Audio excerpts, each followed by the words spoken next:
What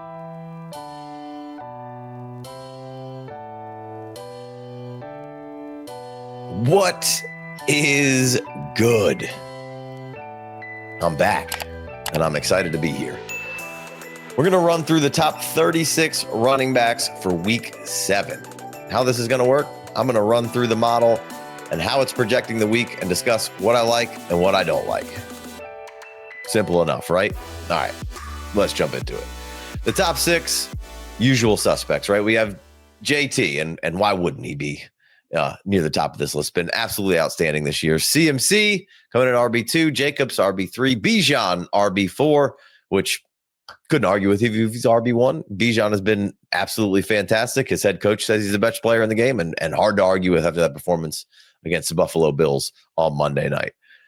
We got Gibbs at number 5 here. A little bit neutralized by that Kansas City defense. You got those 3 linebackers, Chanel, Bolton, Tranquil. They give lots of people a lot of problems, right? But Gibbs should bounce back here, coming in at 5. 6, we got Barkley. Had a tough year for Saquon, but he's one of the best in the business. If I had to guess, you could probably go ahead and combine the amount of rush attempts he saw last week and the previous week, which were 6 and 12. And I think you're going to see an 18-20 touch kind of game here for Saquon. They got to get back to what they do, who they are. This OC needs to find his identity, and Barkley's got to be at the center of that identity, giving them some balance. So Barkley coming back in here at 6. Number 7, you got Javonte Williams. He's up 6 spots. We just saw Swift and the Bears go ham on the Commanders' D, who seemingly has had a tough time tackling so far this season. Should be some points in this one. We got an over-under at 54.5, team total of 26. Javonte's RB5, I believe, on the season. So should be a good spot for Javonte Williams. No real argument for me from the logical ball knower standpoint of the model here. So let's keep it moving. Achane comes in at 8. He's got a tough matchup against Cleveland, but the Steelers were able to get a little more going on the ground than I thought they would last week, right? Miami's clearly having some issues. Their head coach, most likely the next one on the chopping block, but Achane must start stud every single week, even with the deficiencies of the Miami Dolphins. We got Kyron Williams coming in at 9, and we got Uncle Rico coming in at 10. At this point, we don't know what the status of Chuba is, right? So we got to kind of leave this one up in the air until we have some more information and we know if, Chuba is going to be able to go. And if they're both going, Rico's probably got to drop down in the ranks because we don't really have an idea of how they're going to play this backfield moving forward. Is it going to be fully back to Chuba? Is it going to be Chuba? Sorry. Is it going to be a timeshare? I don't really know. So let's keep it moving. Maybe give you a couple of ideas of who we might play in front of Rico Dowdle here if Chuba should play. Judkins coming in at 11. Rashad White is your 12th ranked running back this week. I'd play both over Rico or Chuba, for instance, this week. RB13 is Bill, coming off a season high in carries with 17, but that didn't necessarily coincide with a good performance, right? But the Bears were coming off a bye. They got TJ Edwards back. They got Kyler Gordon back last night, which were 2 huge adds. That's their nickel corner, and TJ Edwards came right back in and led the team in tackles, right? So just to tell you kind of what kind of caliber of player he adds to that defense. But this matchup's so juicy with Dallas. They've been the get-right game for just about every offense they've seen this year. Again, I would feel pretty comfortable playing him, Jacory Croskey-Merritt, that is Bill, over Rico or Chuba should Chuba return. All right. Genty, your RB14 this week, tough matchup and a struggling offense. It's a defense that's not really that much fun to play, but I think they're going to have to lean on him and they're going to have to go to him anyway. He's seen 11 targets in the last 2 games, so that's nice. So that should help soften the blow. If you can get a run that he busts off or get in the end zone, your Genty play is going to be just fine. We got Jordan Mason coming in here at the RB15. Over the last 3 weeks, we've seen Mason get 23, 20, and 12. They're coming off a bye, right? And they're going to get Philadelphia. And we just saw, Scatabo have a decent day. Will Jalen Carter be back out there? I don't know. That definitely stiffens up that run defense for Philadelphia. But Jordan Mason's been an integral part of kind of how Minnesota has been attacking and winning games that, they need to lean on him and he needs to have a good performance. So RB15 right there. Gainwell coming in here. Old Kenny G. He gets the Bengals on Thursday night. And he's been really supplementing some of their run game kind of with that quick pass attack. The Steelers are void with a whole lot of receiving threats. Calvin Austin's out, and really outside of the tight ends, and Freiermuth really hasn't been that involved. And DK Metcalf's is, obviously having a great year, but I'm sure what's helping Gainwell out in this is the OB OPR, which, if you don't know what OB OPR is, that's a weighted combination in this model's case. It's target share with rushing attempts and goal line share, right? So it's got a weighted average of kind of those three things that play into it. And his targets, the targets are heavily weighted in this one, and he got 6 targets in this past game, right? And again, should be supplementing some of that quick passing attack to supplement some of the run. So Gainwell actually coming in above Jaylen Warren here. We'll see how I feel about that kind of moving forward when we get through the rest of these rankings here. Coming in at RB17, we got Breece Hall. They've got Carolina this week, like I mentioned with the Javonte thing. They've been pretty good against the run here. Got them at the number 2 worst matchup for running backs, I guess, for lack of a better term there. Look, Breece Hall got 22 attempts last week, and we didn't see any targets, right? Justin Fields passed for 45 yards, 54 yards, something absolutely ridiculous. I actually don't mind Breece Hall probably being up above the Gainwells and the Jordan Masons coming into this week. And again, I know Carolina's not a great matchup, but 22 carries against Denver last week, they got absolutely shelled. I think, they'll come back and maybe bounce back a little week. This feels like a week that maybe the Jets could actually get a win. They kind of put it all together on all 2 phases yesterday or rather Sunday across the pond there. And on the 3rd phase, that offense thing really had them stumbling, but it hasn't necessarily been the case all year. It hasn't been awesome, but Denver's, came in with 9 sacks and was really beating up Fields there. Now they are going to be without Garrett Wilson, it seems like, for a few weeks. So that's certainly going to hinder, pretty much one of the only other weapons they have. So I'm sure Carolina is going to be loading up those boxes. I wouldn't say Breece is going to have an outstanding game by any means, but Breece is a really good player. This offensive line is decent. If they can kind of stick to the game plan, have it close, and not necessarily play a good of a defense as Denver. And I know that this is saying Carolina's defense is basically the number 2 best against running backs, but I mean, in no way, shape, or form do I think that's a better defense than what Denver is putting out there. So Breece Hall at 17, I would probably move Breece up, a spot or 2 here above the Gainwell and the Masons of the world here. So RB18, DeAndre Swift, coming off an outstanding performance, over 100 yards on the ground, had a couple more through the air, right? He had 3 targets, 2 catches, and 67 yards, had the big play with the catch, but 14 carries for 108 yards, right? So DeAndre Swift, they've got New Orleans. New Orleans has been a pretty scrappy match each week. You say, oh, New Orleans is coming up. Oh, this is going to be, smash spot. And it's like, actually, New Orleans is pretty scrappy. This is the model has them ranked as the number 9 opponent for fantasy running backs, which 9th best against fantasy running backs is a better way to phrase that. But I'm willing to probably play, again, DeAndre Swift over the Gainwells and the Jordan Masons and see if, we know Ben Johnson wants to run the ball. We know he wants to get a run game going. And they got it going with Swift. They got some upgrades to that offensive line coming out of the bye week. They played a whole lot better, and in a big spot, in a couple big spots, DeAndre Swift broke off some really, really good runs. So I think the Bears in general and this offense are kind of moving forward. That defense seemed to maybe take a step forward, like I mentioned, getting some pieces back. So DeAndre Swift, somebody that against the model here, I would again go up 2 or 3 spots above the Mason, above the Gainwell. I'm very, very interested in starting Swift. Now, the floor play, maybe you like Mason a little bit more, but over Swift, that is. But I think Swift has a really high ceiling potential here, and I just kind of like the way that the Bears are trending right now. So I'm gonna say Casey's model over the stupid computer model here. We'll put DeAndre Swift a couple pegs higher here. So maybe 3 or 4 spots higher above Jordan Mason and Gainwell. What's good? You know the phrase, the house always wins. Well, not anymore with our new sponsor, Profit X. Profit X, America's #1 sports prediction market, is a peer-to-peer sports prediction market where users play against each other instead of a sports book versus the house. You almost always get the best price in any spread, money line, total, and player prop since you're playing against other people rather than the book.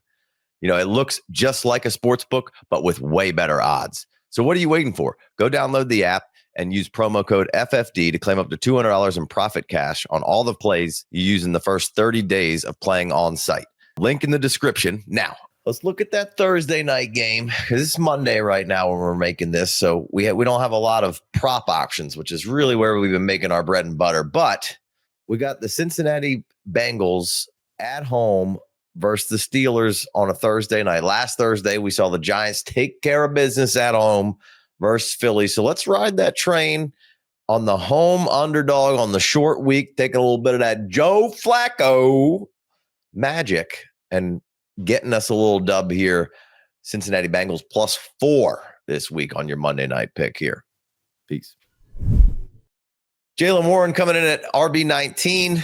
He's got Cincinnati, so I would probably play Jaylen Warren again over Kenneth Gainwell. Kenneth Gainwell got the 1 start and was really good in there with Warren being out, but I think Warren's going to be the guy who gets more rushing opportunity. Obviously, again, I think the model really liked the target share that Gainwell had last week. So if I had both of them, I would play Jaylen Warren over Kenneth Gainwell for sure. And then we got Scatabo coming in at RB20. He had Denver, or he has Denver this week, rather. Sorry. And, you know, we saw how good that defense is last week. Again, the Jets, not the best on offense and can make a defense look even better, but they're top 10 and so many different defensive metrics. But, you know, Scatabo is going to get the ball. He's going to get some targets.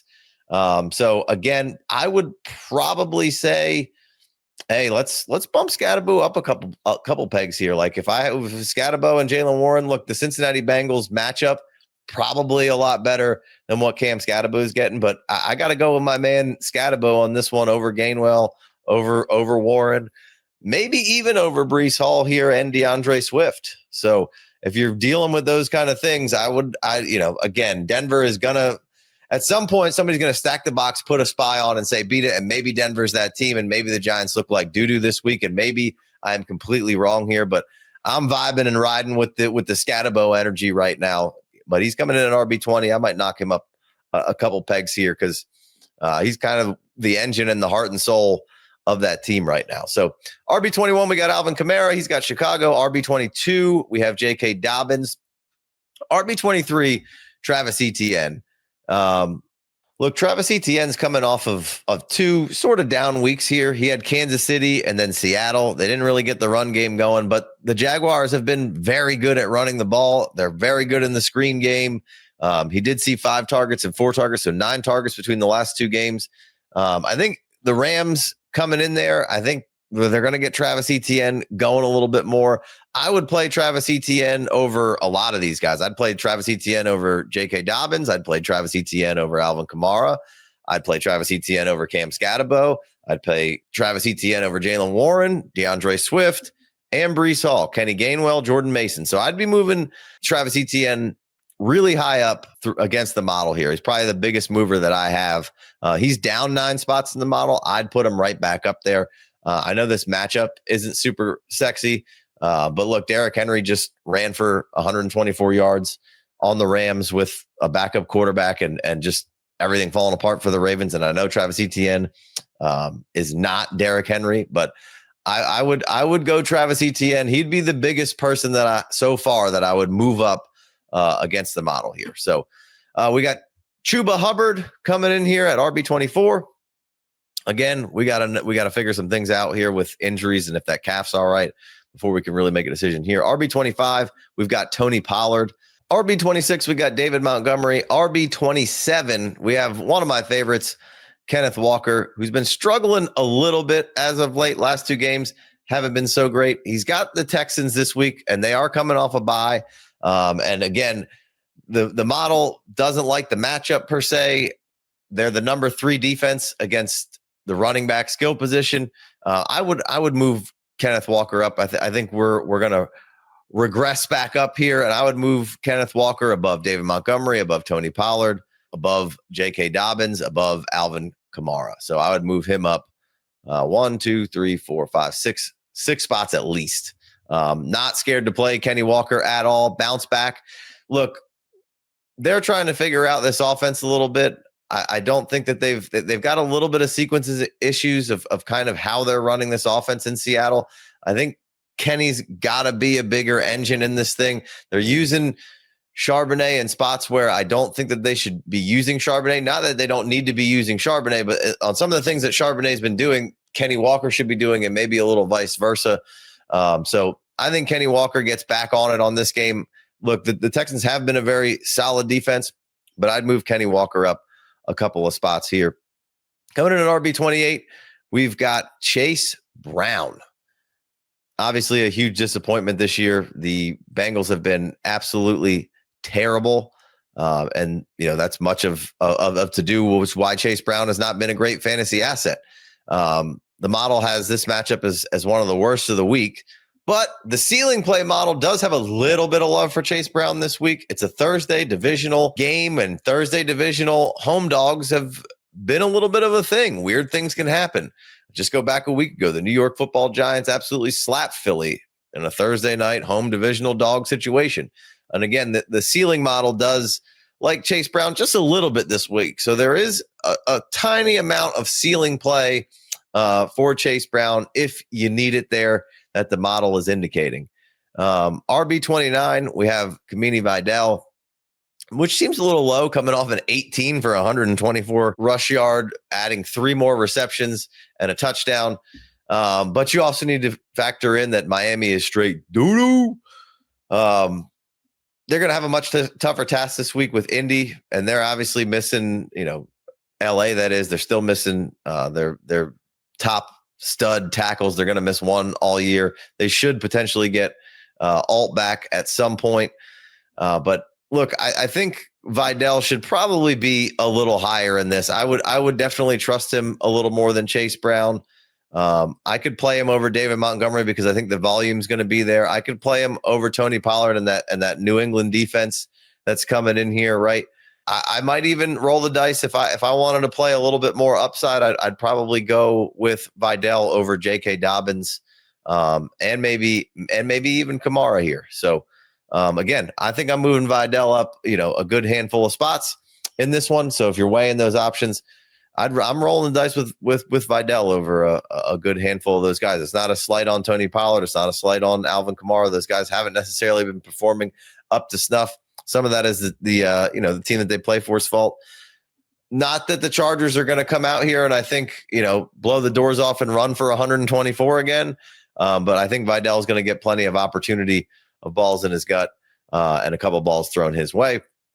So I'd move Vidal up against the model in a couple spots here. We got Pacheco coming in at RB30, Ramondre Stevenson, RB31, Bam Knight at RB32, Zach Charbonnet at RB33, Travion Henderson at RB34, my boy Woody Marks coming in here at RB35, and Michael Carter rounding out the top 36 running backs for your Week 7 pleasure. Look, Woody Marks has got Seattle. That's my guy. Travion Henderson coming in a little low here. They've got Tennessee. Travion Henderson has a chance to maybe have a big play against, probably the worst team in the league right now. Although maybe you get a little juiced up. Your head coach has been fired. Sometimes that can spawn a little bit, but stinks to see our guy Travion down here. And Woody Marks coming in at 35 against that Seattle defense. Seattle has actually not been as great at home. So maybe we could see, a little uptick in Woody Marks this coming week. I would probably play Woody Marks over Bam Knight. I might play Woody Marks, dare I say, over Travion Henderson. I know it's only one spot, but so nothing crazy on the bottom of this list. Tajay Spears coming in at RB38. He just missed the last little bit, but he's somebody who looked pretty decent in his comeback, just coming back from some injury. So Tajay Spears, something to monitor, something that you should be stashing, and you can turn to Chev for the stashes, obviously, but Tajay Spears definitely a name to be watching. So that's going to do it for me. Appreciate you guys tolerating me over on the Redraft channel. Hopefully I'll see you again soon. I'll catch you next week on the Dynasty Channel. Peace.